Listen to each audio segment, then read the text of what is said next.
So you remember like a few years ago how China was always the bad boy in the news? You had its diplomats speaking in really vitriolic terms about the US and the West, and accusations that China was being a disruptor and so on. You notice how that's kind of stopped? That's partly because US behavior has gotten so bad, but also because China has taken a very different and much more quiet approach with the ascent of Trump too.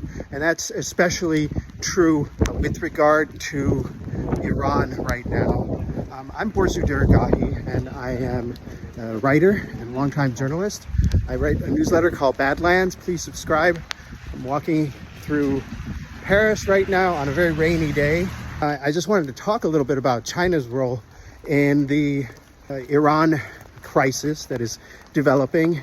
The US is building up its forces in the Middle East near the Gulf in possible preparation for a military attack on Iran.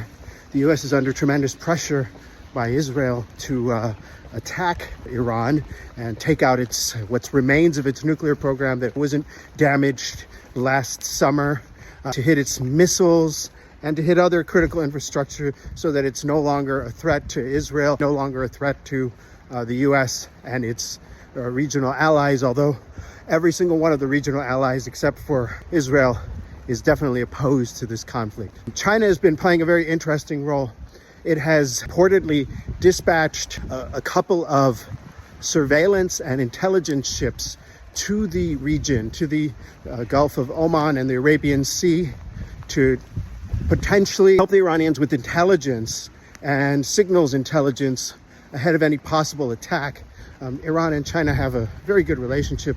Both are part of the Shanghai Cooperation Organization, which is a sort of China and Russia-led alternative to the multilateral organizations that are led by the US.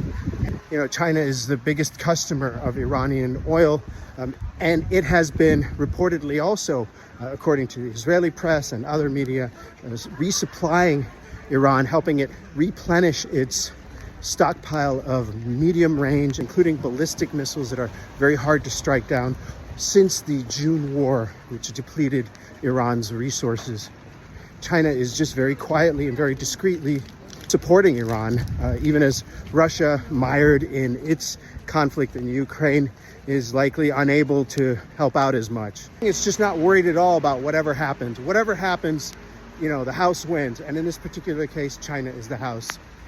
If the US goes all in and tries to invade Iran and topple the regime, as it did with Iraq, well, you know, as the old saying goes, don't stop your enemy when he's making a big mistake.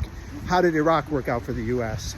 Yeah, right now, China is still a dominant player in Iraq, as it was before the US invasion.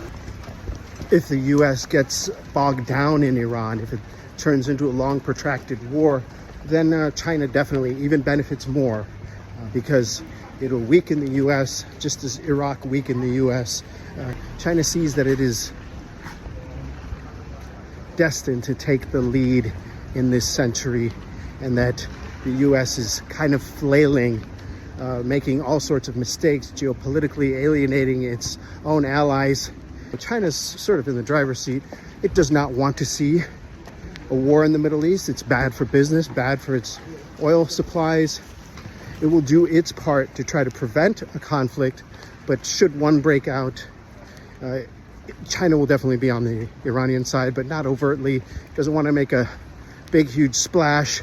That seems to be its philosophy as of late. Speak softly and carry a big stick used to be Teddy Roosevelt's foreign policy philosophy. And it definitely is not Donald Trump's. Again, this is Borzu Deragahi. I write a newsletter called Badlands. It's at borzu.substack.com. Please consider subscribing. And maybe I'll be able to afford an umbrella if you become a paid subscriber. Thanks a lot. Take care.